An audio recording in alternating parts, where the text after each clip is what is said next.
अस्सलाम वालेकुम संगत मां आहियां मोहम्मद ख़ान नंढु बलोच ऐं तव्हां ॾिसी रहिया आहियो बहिराण जिसूं यूट्यूब चैनल। संगत अॼु असीं सिंध जे हिकु तारीख़ी विरसे जे इंतिहाई ख़ूबसूरत निशानी जामिया मस्जिद ख़ुदाबाद विज़िट कंदासीं। हलो त ख़ुदाबाद तरफ़ हलूं।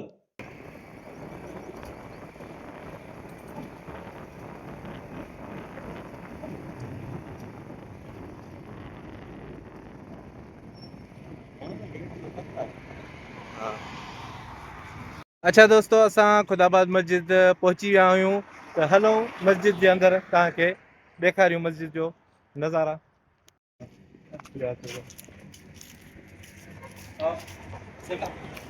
दोस्तों, हाणे असां मस्जिद जे अहाते में अंदरि दाख़िल थी चुका आहियूं ऐं तव्हांखे ॾेखारींदासीं मस्जिद जा मंज़र। अच्छा दोस्तों, निमाज़ जो वक़्तु दाख़िल थी चुको आहे। असां फ़िलहाल निमाज़ पढ़ी वठूं, पोइ तव्हां सां गॾु हूंदासीं।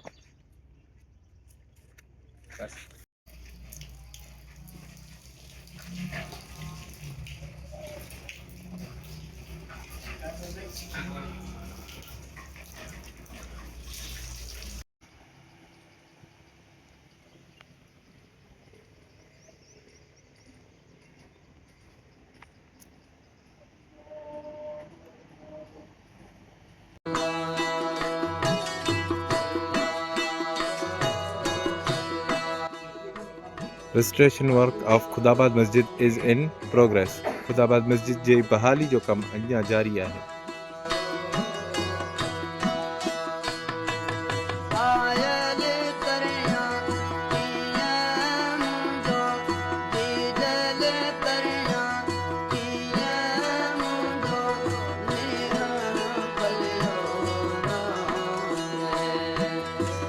संगत जीअं ॾिसी रहिया आहियो, मस्जिद माशाल्लाह तमामु मथे आहे, बिल्कुलु ज़मीन जी लेवल खां केतिरा ॾाका।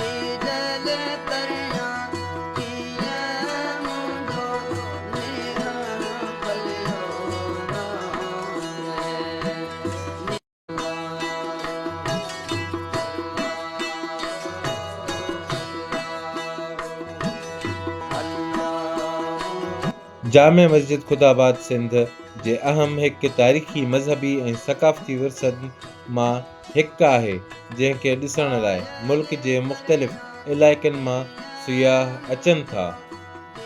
हे आहे मस्जिद जो मेन गेट मां हिकु गेट जो मेन एंट्रेंस वारो नज़ारो। हलो अंदरि मस्जिद जो दीदार कयूं।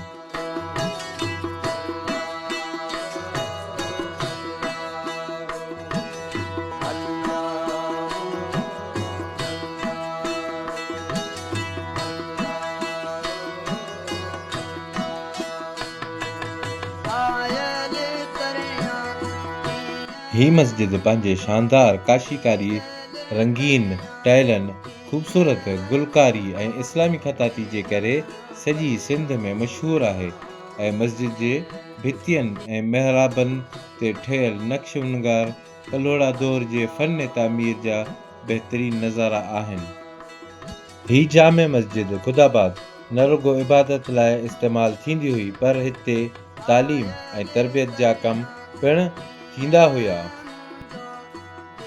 हिन मस्जिद जे अंदरि वॾा गुंबज़, ख़ूबसूरत महराबूं ऐं दिलकश रंगनि सां सिंगारियल भितूं ॾिसंदड़नि खे सदियुनि पुराणी तारीख़ी तहज़ीब सां जोड़े छॾनि थियूं।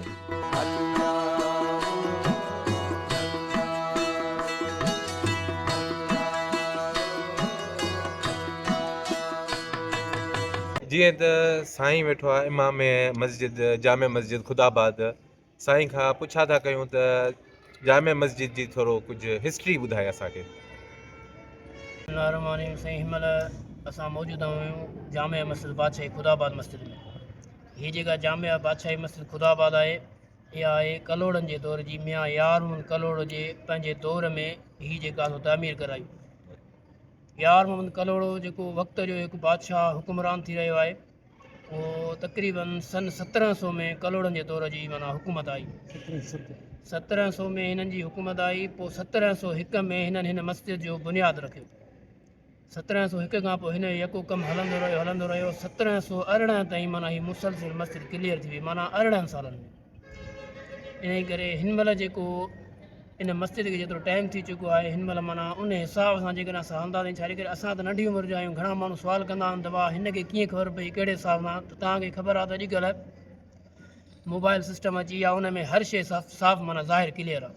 उन हिसाब सां हिन मस्जिद खे जेको आहे हिनमहिल जे टाइम ताईं 326 साल 300 साल गुज़री चुका आहिनि। 3 सदियूं चौथीं सदी में हले विझी, चौथीं सदी जो बि हिकिड़ो हिसो गुज़री वियो आहे। 326 साल मस्जिद उहा साॻी आहे। मस्जिद जी जेका अदावत आहे उहा बि साॻी आहे। उनजी जेके दीवारूं या छतूं वग़ैरह जेको बि तव्हांखे साम्हूं नज़र अचे थो साॻियो ई आहे। सिर्फ़ु हाणे इन जो जेको रिपेयरिंग थी आहे, माना गुलकारी बि जेका थी आहे, उहा गुलकारी बि साॻी जेका डिज़ाइन कलोड़नि जे दौर में हुई उहा ई हुननि नकुल करे वरी माना उन हिसाब सां उन्हनि जीअं असां अॼुकल्ह कार्बन इस्तेमालु कयूं था, हुननि वटि हिकिड़ो पेपर हो जेको माना उहा उन्हनि पंहिंजी गुलकारी महफ़ूज़ करे रखी, वरी पोइ इन खे चुने सां ई पलस्तर करे उहा साॻी जेका आहे गुलकारी हुननि बरक़रार रखी। ऐं हिन में कुझु निशानियूं अहिड़ियूं छॾी वियूं आहिनि। जीअं तव्हांखे अंदरि वेंदो त तव्हांखे साम्हूं महिराब नज़र ईंदो। जेको महिराब असां कोशिशि कईसीं, उन्हनि खे चयोसीं त इहो तव्हां क्लियर करियो, पर हुननि चयो त हीउ कमु जेको बि करायो आहे सिंध गवर्नमेंट वारनि करायो आहे। सकाफ़त सियाहत यानी आसार क़दीमी जेके क़दीमूं शयूं हूंदियूं आहिनि, जीअं मज़ारूं उन में अची थी वञनि, मस्जिदूं अची वञनि, मंदर अची था वञनि, उन हिसाब सां हुननि इहा ॻाल्हि कई त असां कोशिशि कंदासीं त अॻिते माना मंज़ूरु थी वञे। पर इहा जेका महिराब हुननि छॾियो आहे या मथां हिकिड़ो ॿ गुल छॾियल आहिनि, मथां अफ़ज़ल ज़िक्र ला इलाहा इल्लल्लाह मुहम्मद रसूलुल्लाह कलमो लिखियलु आहे उन दौर जो, इहो सिर्फ़ु हुननि छॾियो आहे। इन करे त बाबा असांखे हिकु पुराणी निशानी पुराणी यादगार असांखे शइ हिकिड़ी छॾणी आहे। असां हुननि खे चयोसीं उहा तव्हां ॿी कंहिं साइड में अहिड़ी का शइ छॾियो, हीअ माना मेन शइ मस्जिद जो लुक आहे। अंदरि मां जेको ॿाहिरि गेट खां जेको इंटर यानी अंदरि दाख़िल थिए थो, पहिरियां नज़र उन महिराब ते थी पए। तो उन हवाले सां हुननि सां असांजी इहा इंचार्ज जेके आहिनि या जेके हितां जा माना अॻुवान आहिनि, उन्हनि घणेई हुननि सां डिस्कस कई, पर उन्हनि आसिरो ॾिनो आहे कोशिशि कंदासीं। लेकिन इहा माना हुननि पुराणी निशानियुनि खे बरक़रार रखणी आहे ताकी आम माण्हुनि खे बि ख़बर पए त भाई हे पुराणी निशानी हाणे उन ते माना रिपेयरिंग थी। अच्छा साईं, हिते असां ॿुधूं था त को अहिड़ो दरवाज़ो आहे जंहिं मां को माण्हू वञे थो त वरी मोटे नथो, छा इहा हक़ीक़त आहे या मन घड़त अहिड़ियूं ॻाल्हियूं आहिनि छा? माना इहा जेका ॻाल्हि आहे न, इहा मनगढ़ंत ॻाल्हि आहे। अच्छा, इहे माण्हुनि जा अफ़वाह आहिनि। यानी की इहे जीअं तव्हां माशाल्लाह मूंखां वॾी उमिरि जा, मां तव्हांखां नंढी उमिरि जो, असां बि ईअं ॿुधंदा था अचूं। भई असां नंढा हूंदा हुआसीं, ख़ुदाबाद मस्जिद में जेको वेंदो त गुम थी वेंदो, वापसी कोन वठंदो। इन ॻाल्हि में का बि सदाकत न आहे, इन ॻाल्हि में का बि सचाई न आहे। तो हाणे तव्हां हिन महिल माशाल्लाह अंदरि सॼी मस्जिद विज़िट कई, मां हिन मस्जिद जो पेशिमा, मां 5 वक़्त निमाज़ थिए थी ऐं ॿार क़ुर शरीफ़ तिलावत पढ़ंदा ऐं 5 वक़्त बाजमात निमाज़ अदा थिए थी माशाल्लाह। हीअ कलोड़नि जे दौर खां वठी जीअं हिन बादशाही मस्जिद जेका तव्हांखे नज़र अचे थी, उन हिसाब सां वठी हिन मस्जिद में हिकु वॾो जामिया जुमे जो इज्तिमा थींदो आहे, जंहिंमें यानी आस पास में ॾिसो था नंढियूं नंढियूं मस्जिदूं आहिनि, आम निमाज़ूं ते पढ़नि था। लेकिन जुमे वारी जेका मस्जिद आहे उहा उन दौर खां वठी उहा सकाफ़त यानी जेका चइजे उहा बरक़रार आहे। अञा ताईं बि जामिया ॻोठनि में नंढियूं नंढियूं मस्जिद में निमाज़ छॾे करे हिकु वॾो जामिया थींदो आहे हिन मस्जिद ख़ुदाबाद मस्जिद में। माशाअल्लाह। तक़रीबन ईद निमाज़ बि हिते थींदी आहे। जुमे ते तक़रीबन 600 खां 700 800 यानी अंदाज़ो लॻाइजे त घटि या वधि 1000 जे लॻभॻि माण्हू हिते निमाज़ पढ़णु अचनि था। उन खां बाद में जीअं उन बुज़ुर्गनि कलोड़नि बुज़ुर्गनि खां वठी जेको जामिया थींदो आहे, जुमे ते इज्तिमा थींदो आहे वॾो, उन खां बाद में हिकु ख़ुशूसी दुआऊं घुरियूं वेंदियूं आहिनि पंहिंजी सिंध जी हिफ़ाज़त जे लाइ, पंहिंजे पाकिस्तान जे लाइ, यानी कुल उम्मत मुस्लिमा जे लाइ दुआऊं। उहा साॻी रवायत जेका आहे अञा ताईं बरक़रार थींदी रहिजे। बाक़ी जेका तव्हां ॻाल्हि पुछी त भाई हिन में माण्हू वञनि था गुम थी था वञनि, इन ॻाल्हि में का बि सदाकत कोन्हे का। इहो त माशाल्लाह तव्हां अंदरि मस्जिद में आया हो, यकीन कयो मां मस्जिद में वेही थो ॻाल्हि कयां, कुझु माण्हू अहिड़ा आया फैमिली समेत ॿाहिरि दरवाज़े खां थी मोटी विया, अरे छाजे करे थी वेंदासीं गुम थी वेंदासीं। तो इन ॻाल्हि में का बि सदाकत न आहे। जेकर हुजे हा त तव्हां ॿुधायो हेॾो सारो गवर्नमेंट ख़र्च करे थी किरोड़े रुपया, त उहा बि रिसर्च करे सघे। हिन महिल साइंसी दौर अची वियो आहे। तव्हां का बि शइ अहिड़ी ॾिसो जेका माना शक मुताबिक़ थींदी आहे त गवर्नमेंट उनखे सर्च करे उन जी तहक़ीक़ जारी करे वेंदी आहे। सो इन में अहिड़ी का बि ॻाल्हि कोन्हे का, सदाकत का बि कोन्हे का। इहे वरी माण्हुनि जा अफ़वाह आहिनि मनगढ़ंत ॻाल्हियूं त भई हिन में वेंदासीं गुम थींदासीं अहिड़ी का बि ॻाल्हि हिन मस्जिद में न आहे। महिरबानी साईं। अच्छा साईं, जेका ॻाल्हि तव्हां कयो पिया त जेका पुराणी शइ रखी अथनि छॾे, उहा कहिड़ी आहे? वाह साईं, बिस्मिल्लाह रहमान रहीम। तव्हां हे जेका तव्हांखे महिराब नज़र अचे थो मेंबर, जी। ही सॼो जेको आहे सो माना उन दौर जो पुराणो हुननि सॼो अच्छा। मथां तव्हांखे अफ़ज़ल ज़िक्र ला इलाहा इल्लल्लाह मुहम्मद रसूलुल्लाह नज़र अचे थो। इहो उन टाइम जो लिखियलु आहे, अखर बि उन टाइम जा, लफ़्ज़ बि उन टाइम जा। माशाअल्लाह ॾिसो उन टाइम में बि कहिड़ो हुनुर हो जो अञा ताईं उहे अखर, उन जूं ज़बर ज़ेर पेश शद मद जेका बि यानी उनजी लिखावट उहा अञा ताईं बरक़रार आहे। एॾी सचाई माना अॻ में हूंदी, अॻ में ईमानदारी हूंदी। हेॾा हाणे ॿ गुल तव्हांखे नज़र अचनि था, मथां हिकिड़ो साम्हूं बैक साइड में गुल तव्हांखे नज़र अचे थो। इहे जेके माना नज़र अचनि था हे जेकी थोरो रंग माना घटिजी वियो, माना इहे पुराणे टाइम जा आहिनि। पुराणा 326 साल जा जेके कलर थियल आहिनि, पेंट थियल आहिनि, तव्हां उन मां अंदाज़ो लॻाए सघो था त अॻ में बि एॾी माना हथ जी पेंटिंग सकाफ़त माना हुनुर हो जो अञा ताईं उहो तव्हांखे माना साफ़ चिटा न आहिनि, पोइ क्लियर में तव्हांखे नज़र उन रंग जा। सही सही, माशाअल्लाह माशाअल्लाह।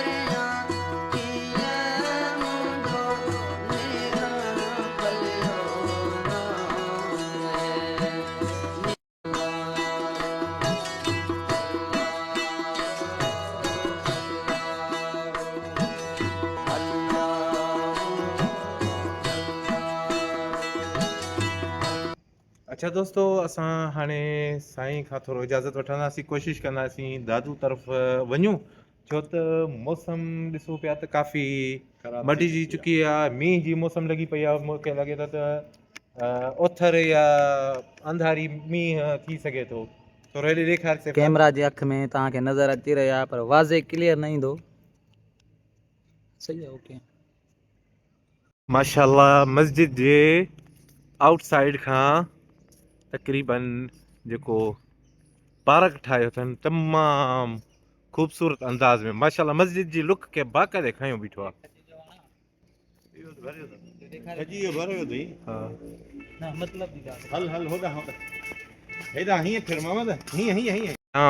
मस्जिद जा वॉशरूम थी विया, ऐं हेॾां मस्जिद जो वज़ू खानो, हिन तरफ़ मस्जिद जी टंकी, माशाअल्लाह हे पार्क।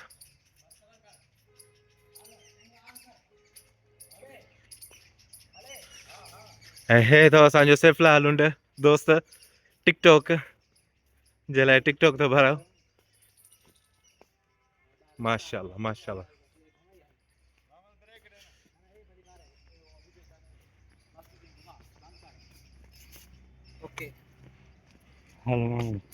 हाणे ॾिसो था मौसम, संगत मौसम तमामु ख़राबु थींदी थी वञे, असां बि निकिरण जी कयूं दादू तरफ़।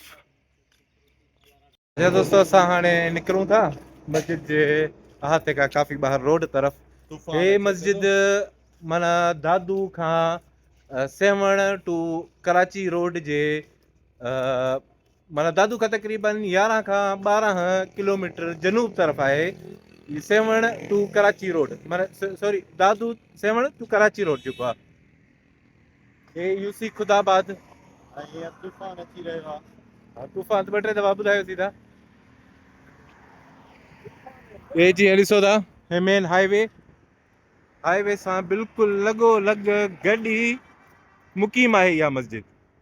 माशाअल्लाह मस्जिद पंहिंजे गुलकारी ऐं काशीकारी जे हिसाब सां बिल्कुलु तमामु बहितरीनु आहे। ऐं दोस्तो, हे दादू खां जेको सेवण कराची रोड जेको हेॾां वञे थो पियो, ऐं हे जेको रोड आहे हिन तरफ़ ईंदो, इहो हैदराबाद खां जेको दादू तरफ़ आहे, मस्जिद दादू खां 11 खां 12 किलोमीटर जनूब तरफ़।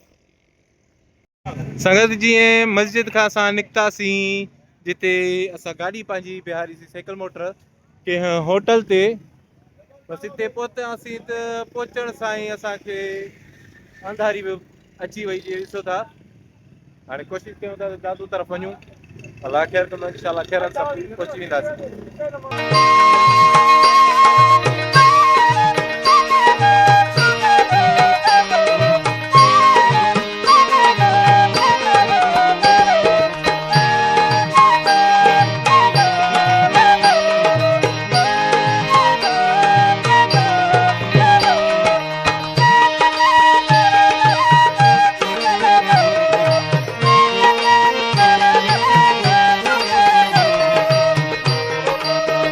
जीअं त दोस्तो असां ख़ुदाबाद खां हाणे दादू पहुता आहियूं हिकिड़ी होटल ते अची पहुता आहियूं चांहि पीअंदासीं उन खां पोइ घर वेंदासीं पर उन खां पहिरियां अॼु मोहम्मद खां हिकिड़ो सुवालु कंदो नंढिड़ो दादा अॼोको व्लॉग तव्हांखे कीअं लॻो अॼोको व्लॉग तमामु ज़बरदस्त मूंखे लॻे थो इंशाल्लाह कोशिशि इहा ई आहे त रब कंदो त इहो व्लॉग असांजे व्यूअरनि खे तमामु पसंदि ईंदो इंशाल्लाह इंशाल्लाह ऐं असांजे व्यू असल चैनल जो मक़सदु ई इहो आहे फ़िलहालु त असां जेको कंटेंट असांजो हले थो पियो फ़िलहालु इहो आरज़ी हलायूं था जीअं असांजे चैनल खे व्यूअरशिप मिले पर मेन असांजो जेको फोकस आहे न जी इहो आहे हिस्ट्रिकल एंड माना तारीख़ सिंध जी जेका अहिड़ियूं शयूं जेकी मेन शयूं उन्हनि ते माना फोकस कजे बिल्कुलु बिल्कुलु पर फ़िलहालु त असां जीअं सम्झो था त कोशिशि इहा ई आहे त जेतिरो असां में वसियत आहे त असां कोशिशि पिया था कयूं व्यूअरनि खे ॾेखारियूं था बिल्कुलु पर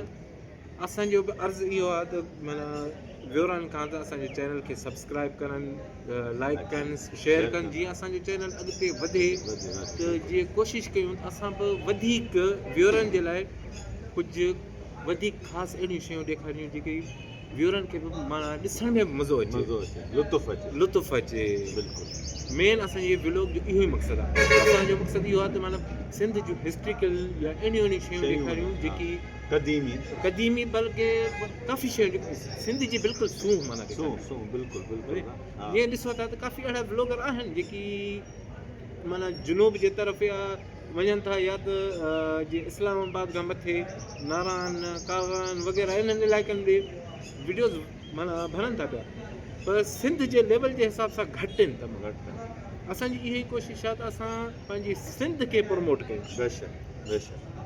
जी त इहा ई कोशिशि अलाह मालिक रब कामयाबु कंदो वधीक व्यूअरनि खां बि इहा ई असांजो अर्ज़ु आहे त चैनल खे वधि खां वधि सब्सक्राइब कनि लाइक कनि शेयर कनि जीअं असां बि अॻिते हली तव्हांखे वधीक अहिड़ियूं सुठियूं शयूं ॾेखारे सघूं हा अच्छा दोस्तो अॼु जो जेको व्लॉग आहे अॼु हिते ख़तमु था कयूं इंशाल्लाह सुभाणे वरी तव्हां सां गॾु हूंदासीं नए व्लॉग में असांजे चैनल महिराण जी सूंह खे सब्सक्राइब कंदा लाइक कंदा शेयर कंदा तव्हांजी महिरबानी बाय